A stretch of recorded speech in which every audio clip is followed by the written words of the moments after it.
Hello everybody, it's Mikey P again, ready for another commentary. Sorry I've been away for a while, life and all that. Anyway, we're going to be doing The Kipper and the Corpse, a Fawlty Towers episodes from 1979. I recommend you get the DVD set of this, the special editions, because we get a commentary from Mr. Cleese himself giving us a technical breakdown, so I'm just going to add my fan witterings to it as well. So I've got the DVD set on episode selection, Kipper and the Corpse, and we will play in 3, 2, 1, play. The Fatty Owls outside the place in Torquay. Obviously they just use this for externals. I believe the place burnt down.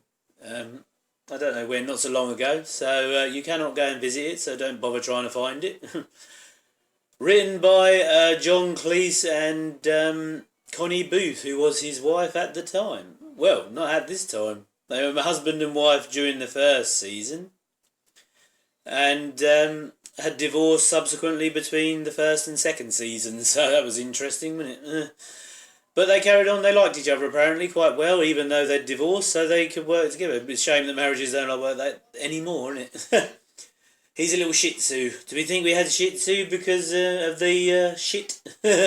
Very possibly. Anyway, so this was 1979, second series. First series was great, had been a hit, but to get the second series up and running, it took a while, so as the BBC tended to, and I think John Cleese and Connie Booth had to sort of write it together. Apparently they don't know who wrote what, or they do and they don't tell anyone, like the Blackadder boys. Ben Elton and Richard Curtis. Oh, and there's Jeffrey Palmer, our guest star for the episode, a fantastic actor. A list is so massive, I suppose Americans would know him best for As Time Goes By with Judi Dench. That's a great series, do an episode on that one day.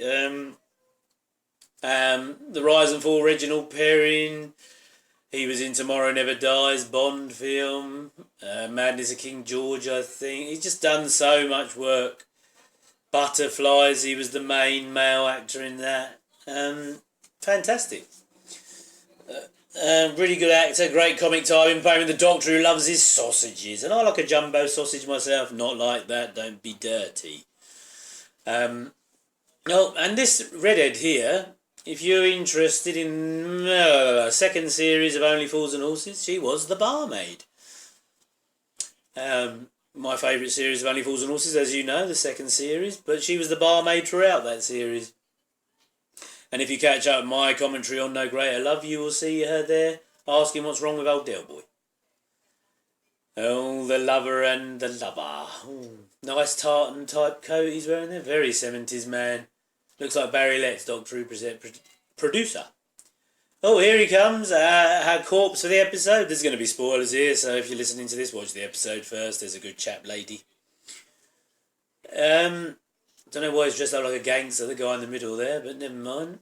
He's feeling unwell, Mr. Lehman. Apparently he was a professional corpser, playing corpses all the time. The actor was called Derek Royal. Don't know what else he's done. Never seen him in anything else, of course. He's in the Beatles Magical Mystery Tour, apparently. And with Cilla Black and some other stuff, but nothing really. Died in 1990. But apparently professional corpser. And there's Prunella Scales playing... Oh yeah, he can't even say goodnight. See, Basil, John Cleese is so brilliant in this role. I mean, this is iconic for him, isn't it? Being the complete shit he is. Doesn't say anything to say goodnight, Basil. You're not feeling well? Yeah, I mean... John Cleese, this was his most iconic role. I mean, he'd done Monty Python, but I'm not a massive... So he's saying they can't stagger down in the morning. The interaction is brilliant, isn't it? They work together well, and clicking in. Most of our guests managed to... I'm not going to repeat. There's the barometer on the back wall. I think I've got one in my dad's garage that looks a bit like that barometer. Of course, the sets were standing in BBC Centre, which is no longer used for making programmes anymore because they're much more on location. But here, I think the upstairs and the downstairs had to be separated by just along the set, if you know what I mean, along the studio. One set there, one, you know, like Friends or anything like that. They just move along the sets. So he doesn't care. Well, yeah, so up the stairs he goes, and he will be dead in the morning.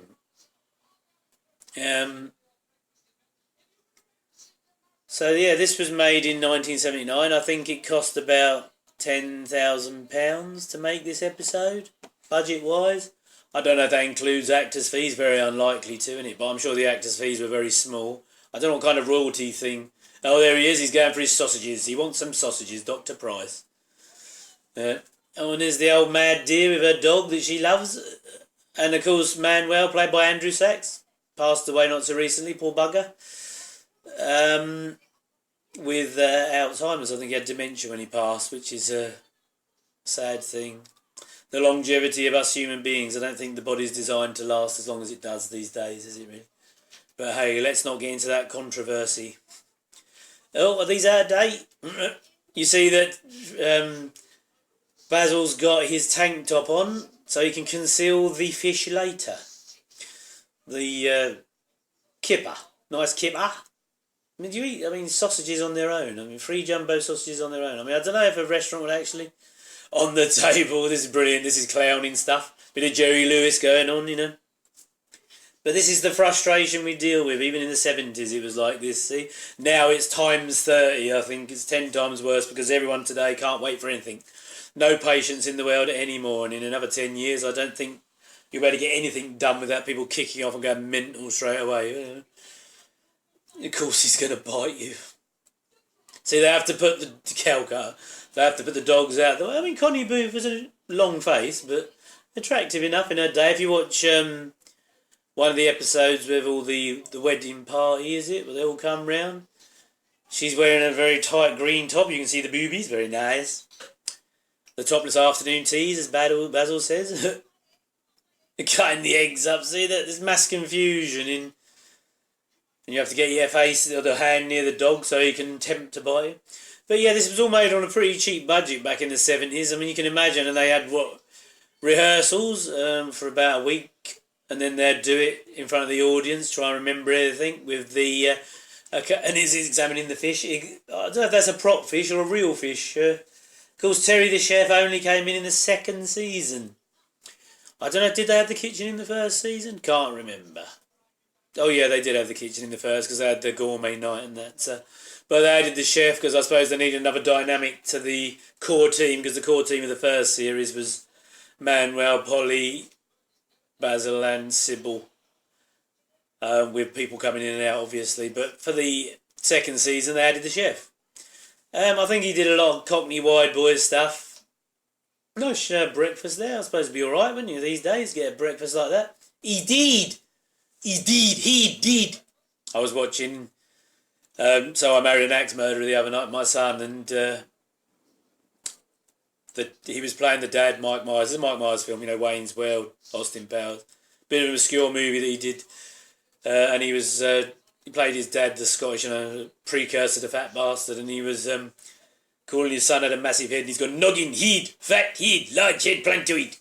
Anyway, enough of that rambling.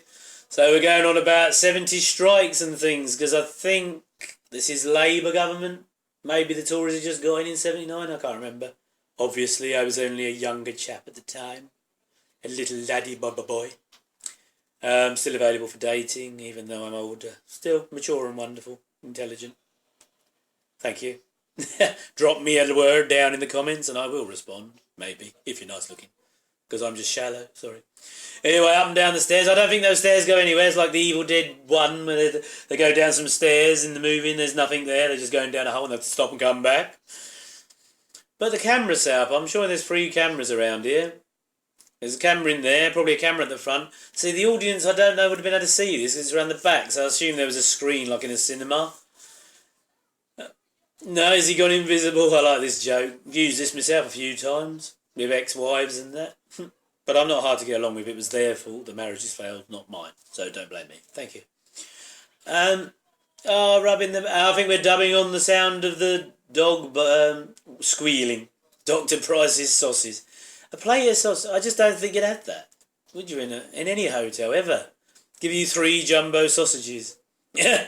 Get some salt on there, Manuel. Nice bit of comedy acting. He tipped his arm there a bit, though, his wrist. So he's dropping a few in there and he's doing it on purpose. But still, I think that the BBC, pardon me, they did give John Cleese some licence to extend, because on ITV they have advert breaks, or on commercial television they obviously have commercial breaks. So you have to do your comedy moments to the break times. But on BBC, because then and now there are no adverts, they can let it run a bit longer. They did this with Only Fools and Horses. A few episodes of that overran. I'm not sure the length of this, but if you look at the lengths of the episodes, certain ones are longer than others. Just because the BBC says, well, a few minutes more. And they were Only Fools and Horses. They were in the half-hour format. And then they stretched out to 50 minutes because they were missing some of the setup and humour and pathos, maybe. So, yeah. And they did this with this by a few minutes. I think Red Dwarf a couple of times went a bit longer. Here he is trying to get rid of the plastic kippers because they think they're food poisoning, but he's been dead for about 5 or 6 hours, apparently, during the night. He's Stone Cold Steve Austin. No, he could be if he shaved his head and put a goatee on him. Oh, joy! So he's going to jump up and down in happiness now. And look at the crappiness of the set. I mean, I know it works with the hotel, and he's pretending to be crying because of the dock. Does he smell fishy? Maybe they should have gave it to one of the ladies. Oh, no. That's naughty from me, isn't it? And the plastic window, he's got to chuck it out the window. Or try to. And they're looking at me wondering what the hell he's doing. You know, because they see that now that Basil found him but didn't think he was actually dead, which was madness, wasn't it, really? Because Basil, he tried to throw it down and it came back. Bit of timing, good, because he must have had to time that. His kipper's on the floor. But look at the walls. I mean, you can see they're plasterboard thrown up in the sets, but it looks like they just stuck them together, doesn't it? BBC really never spent anything. It's like Doctor Who and stuff. The money that they get from the revenue of a programme like this, and they spend no money making it. It's just tight ass. Back in the day, you know. Now the BBC spends a bit more money, but it's a bit of a dinosaur, isn't it, really? It needs sort of canning, I think. BBC's had its day. They need to just get adverts. It's just a way of taxing people again, isn't it, the TV licence? Politics! Sorry for that, boys and girls. Year of recording. Well, I don't date myself. You can find out. Anyway, you didn't realise this man was dead. But then why would you? Like he says, you wouldn't necessarily. I mean, you bring your tray in for someone in the morning, you don't expect him to be jumping around talking to you and stuff. So I don't think he's necessarily wrong, Mr. Basil. I mean, he didn't talk to him the night before either. That adds weight to it, doesn't it? You know, that he not necessarily wasn't much of a talker, so he didn't expect him to talk in the morning, did he? So, yes, I can't blame Basil for that one. Good old Basil. Anyway, yeah, I think John Cleese was in, obviously, Monty Python before and during this.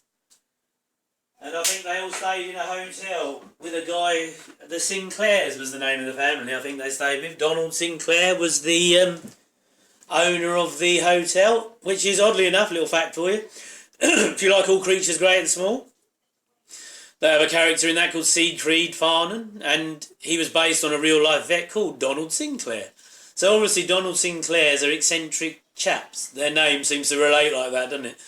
Obviously, so there's a nice link for you. So look up All Creatures Great and Small. James Herriot, and his books. I mean, I like that series, old early 80s thing, with my favourite doctor in it, Peter Davison, but that's for another time.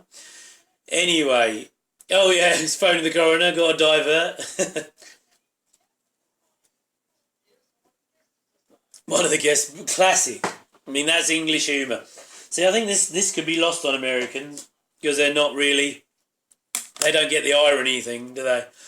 But I mean, this is just farce. You know, this goes back to your traditional Whitehall farce type thing. It is a farce. Anyway, yeah, Donald Sinclair, they stayed at this hotel, and he was there and moaning at people, running like a borstal, you know, like a hostel for children, telling them off, telling people, but adults, this is a proper hotel. So he was telling the staff off, having a go at people, and customers who's trying to be nice, you know, they don't. So, oh, we're moving the dead body, and the old dear's going to have a fit. See, I don't know how they made her fall. I must have cut this because the old girl obviously can't take a fall, can she? A pratfall. Now he's dead. He's dead. She's found him dead. Mrs. Oh no. I think she moved him out of the way so she could get a good look. Oh, and this is this a little old man doing Wilfred Bramble in a wig or something? So you can just slap him in the face. Not trying to suffocate him, slap her, but bang. I mean, there's two down. Yeah, the rest. Does she look like? I mean, look like a good whack. I'm sure it must have been a stuntman. Probably Stuart Fell in a wig. He did a lot of Doctor Who stunts. Oh, and this bloke being dragged around. He's keeping his head up off the floor, as you'll know. And they have to lift the old dear up because, she's an old dear. Not used to being dragged around. And here's another couple. She was in another episode of this, I think. She was definitely in an episode of Only Fools and Horses. She's the one in the chandelier episode. The lady of the manor. In the, the £30,000 chandelier they dropped on the floor. And he was in, this chappie has been in episodes of One Foot in the Grave with Richard Wilson, series of the BBC in the 90s. And he was in Please Sir as a teacher.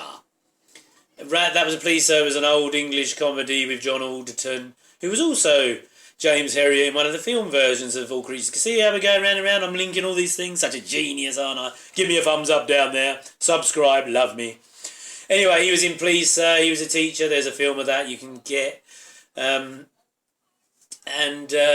Yeah, another good actor.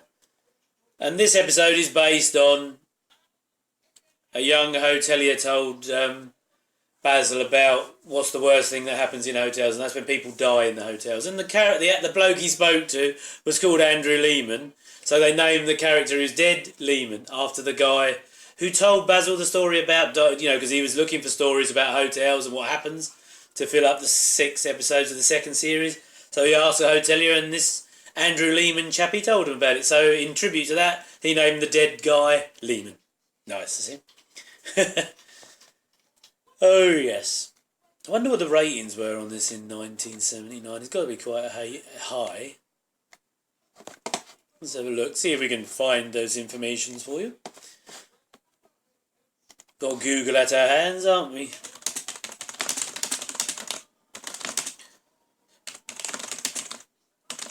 The viewing figures were...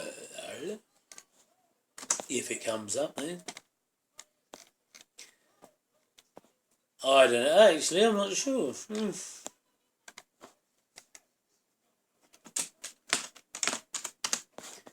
think they'd have info like that, wouldn't you? But obviously not. Well, yeah, there they go. They've hidden him in the cupboard. The useful place. They stood him up and they want to get their stuff out, but they can't get in there. And he's pretending it's locked, so they can't get inside it. Where is the key, Polly, Manuel? I expect we've left it downstairs somewhere. Key? And now he's saying it's in your pocket. I love the lack of communication. And the only reason I'm not doing one of the other episodes is because this is my favourite episode of Fawlty Towers. John Cleese doesn't rate it. He rates it up there, but he likes the one where Sybil's ill, and I don't like that one. That's my least favourite episode. I know he likes the fast stuff, and that episode where Sybil's pretending to be out and Polly has to dress up as Sybil has got Una Stubbs. And in the Builders episode, there's a character called Mr. Stubbs who's the good builder, and the building information they got was from Una Stubbs' dad. So they called him after him. So there's all these links, all these little homages. He's dead, he's pretending it's about her husband. Died 30 years ago. His arms hanging out the cupboard, so he's got to hide it.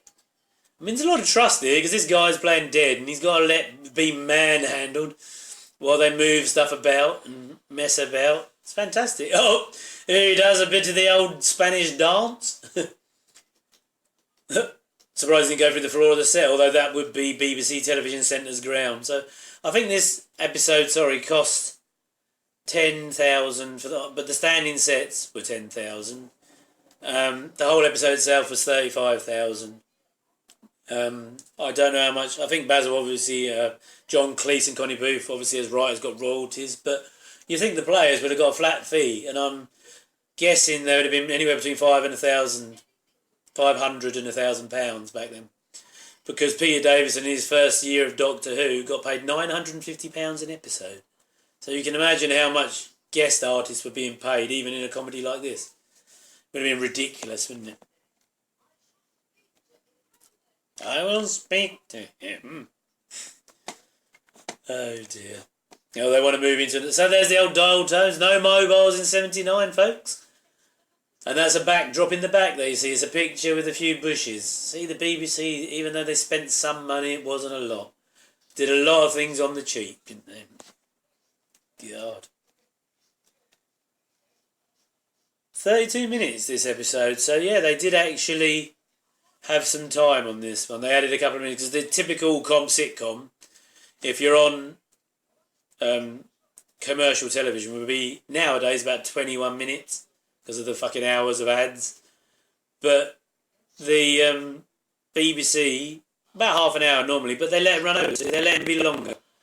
So it's fantastic, really, isn't it? That they let this run for 32 minutes. And there's the old Major, played by Ballard Barkley. He was also turns up in That's My Boy, I think, in a few episodes. And other programmes, he was apparently in Matinee Idol in his day out, and there's Geoffrey Palmer giving it some again.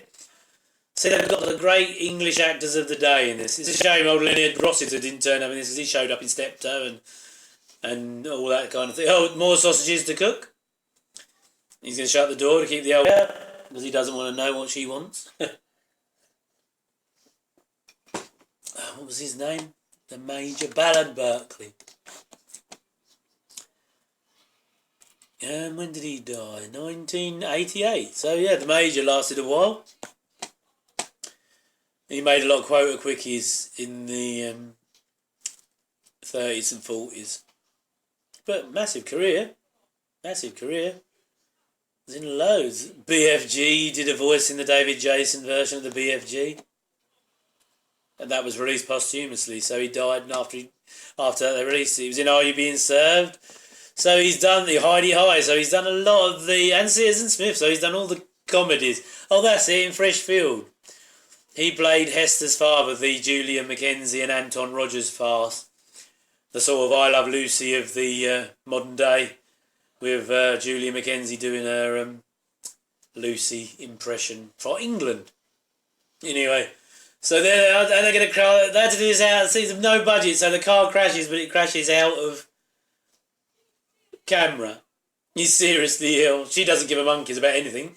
She's obsessed with the dog. And of course, this would have been hard work. I mean, you can imagine this time, they've been doing this for hours, lifting this guy up. So luckily he's a little fella that they can move around. And he's burning the sausages for Dr. Price. And of course they can't keep in, because even then, in 79, they didn't like the hygiene things. So they would have let you have dead bodies in where the food is, but never mind. Anyway, it was in which we served Ballard Berkeley, which was an old coward thing. Might do an episode of Freshfields. Must put that on my list of things to do, because Freshfields was cool. I enjoyed that back in the 80s. People didn't, but here's me covering comedy. So I go from the classics to the crap, as you know. What you might consider crap, I think they're all classics in a way. I'm the Comedy Master. I should change my channel's name to the Comedy Master, but British Comedy Master, if you like. I will probably do some American stuff down the line, but we'll see. Anyway, he's in here waiting for his sausages to be cooked. Wash your hands, scrub the thing down. I think you'd have probably been shut down nowadays if you put a dead body in a room, So, by the way, as on my channels, I've got some other episodes of English stuff. I will try and do that, more dramatic stuff. I'll try and upload a bit more frequently, get the subs in, but, got to work, this doesn't pay the bills, the old YouTube. He's having sausages, now he's been trying to move off by Manuel. Andrew Sachs, now did he do a lot in his career? Because he's sort of typecast with this. Been around forever. Well, a lot of voice works, lots of audio books and stuff he did. I remember that. God, he goes back to 47. It was a schoolboy in some 47, Nicholas Nickleby. Asterix and the Big Fight, the animations are the English dub. Oh, he did an Are You Being Served? But he did another Spanish character. Oh my God. The Saint. Oh, he's in an episode of The Saint. I've got an episode of The Saint on even doing my ramblings over that. My witterings. But yeah, I came to Fawlty Towers because my father... It was on BBC Two in the 80s, the repeats. It was on Sunday, I think, Sunday afternoon. And my dad said, watch this. And I sat there and I think this was the first one I saw and it was brilliant. And of course there wasn't as much TV back then. and Sunday afternoon's pretty dull anyway. So yeah, we'd watch this with me nan and granddad, my mum and dad, and it was a sort of communal thing. And yes, we watched it, and it was brilliant, and fell in love with it after that. My dad, he has his faults, but got to have the credit for introducing me to a lot of stuff I love, a lot of comedies. I found Only Fools and Horses on my own, I think, but most of the comedies I've watched, pretty much down to me dad and my mum, saying fancy a bit of this. Golden Girls, things like that, in the late 80s on Channel 4. We will have add some American sitcoms when we get round to it, but the pace I'm going, we'll be on British sitcoms forever. Anyway, they come to collect him, and he thinks they're the morticians, and he says they're in modern dress. But, of course, they're his business associates from the other night, but he didn't take any notice. He didn't see him, I don't think. They set it up quite well, because he walked through and they'd gone. So, he's in the basket. Oh, he was in Going Post. Oh, yeah, I remember that. It was one of his later jobs, the Terry Pratchett thing. But not like a load, Andrew Sachs. He didn't do tons of... Enough, but not tons. Connie Booth. She gave out to be a psychologist, apparently. I think she's had some work done. She's married to the son of the Cowardly Lion, who was in the original Wizard of Oz, the 38 version of the Wizard of Oz. She's married to the son of the Cowardly Lion actor, Burt Lahr, the son being John Lahr. Married to John Cleese for 10 years, Connie Booth.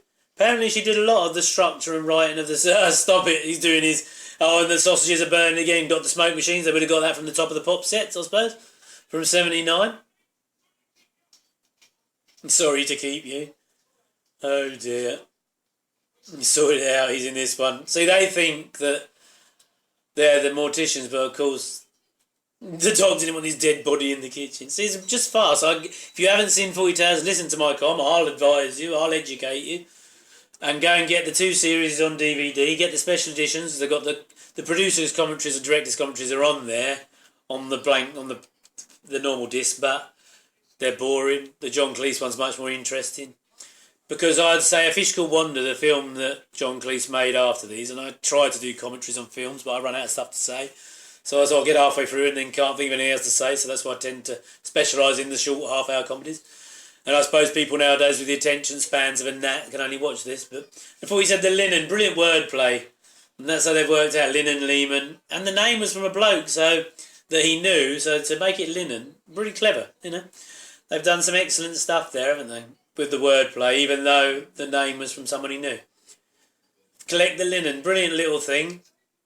Manuel's out of it on top of the box. Yeah, Connie Booth did a lot of stuff. An attractive woman, I suppose. But left to be a psychologist. So, there we go. Her daughter is Cynthia Cleese, who was in A Fish Called Wanda. If you watch A Fish Called Wanda, which is sort of a long farce, another farce, directed by Crichton, who did all the farces of the Alec Guinness farces of the 50s, 60s. Oh, blow up the whole time. I think that was kept for Danger UXD in Only Fools and Horses, one of the series of Only Fools and Horses, the same rubber doll. But a bit kinky for 79, but then these were the days of the 70s sex farces, so... Oh, cover your face with the dovet, the duvets. Because continental quilts nowadays have replaced blankets and sheets, as you know, so... People wouldn't see the blankets and sheets, they went out sort of middle 80s, late 80s. We moved over and we no longer have to bother with sheets and bloody blankets. He's back in the basket, but Manuel's dead and he's going into the basket because he don't want to work there no more. Anyway, what was I on about? I lost my train of thought. Never mind.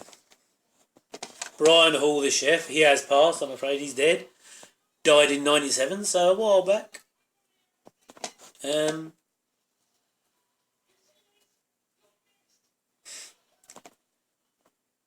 God, yeah, apparently some years later the series had finished. Cleese sent a personally signed autograph picture as a joke to Hall, who was ill.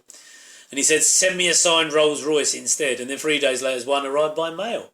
But it was a children's toy. I'd like to have it. This is great acting because he wants his hat, but he's standing in front of the dead body, so he can't get out of the way. And so the farce element. See, this is just... You could do a stage... I don't know why they don't do stage shows of Fawlty Towers. Because they've done it with Only Fools and Horses, done musicals and all that. And I suppose that's crap. I don't want to see that. But if you put a couple of episodes of Fawlty Towers together This is a stage show. The comedy sitcoms of the 80s and the 90s and the 70s, 60s of England, America, you could, because they're basically one standing set, it's easy. It can be a stage. This could be a stage show because they're filming it like you're filming the theatre where the audience is, and you're filming it from the audience's point of view, aren't you? If you're sitting in a theatre. So you can film it like that. I like to he had his hand in his hand to look at the clock watch. Brilliant stuff. On the rack. I'm going to show you the rack. Oh, she's going to see the dead body again. It's just brilliant stuff. I mean, we're building up to the end now. Because everyone's building up into the lobby here. They're all in the lobby. Oh, my baby's dead. So they've killed Lehman. They've killed the dog by poisoning him. The doctor's sausages aren't any good. See, he's had it now. Basil, he's just... There's too much. The tide is too heavy. The doctor doesn't like his sausages because they're off. See? It's building to a crescendo like a piece of music. We're building up to that end, that crazy end, the climax, like a song with its final repartee. It's good. He's going to send them all over. He's getting in the box. He's off. Number 4. Take me away. Got to have 2 burly lads to take him away. And that's the end, basically, the end of the episode. Talking to the dead body. But it's a and here she goes again. And Basil is being shouted at by Sybil. Prunella Scales, great classical actress, married to a famous actor, I can't remember his name. If we do another one, we'll go more into deep. Sorry, we've reached the end. But really, and being taken away. I hope he was in the back of that. I don't know what that says. I bet that doesn't say Fawlty Towers, that sign. Doesn't, does it? And something else. No, that's a mistake, eh? But as we come to... So, yeah, a great episode. It got 16 million viewers in 1979.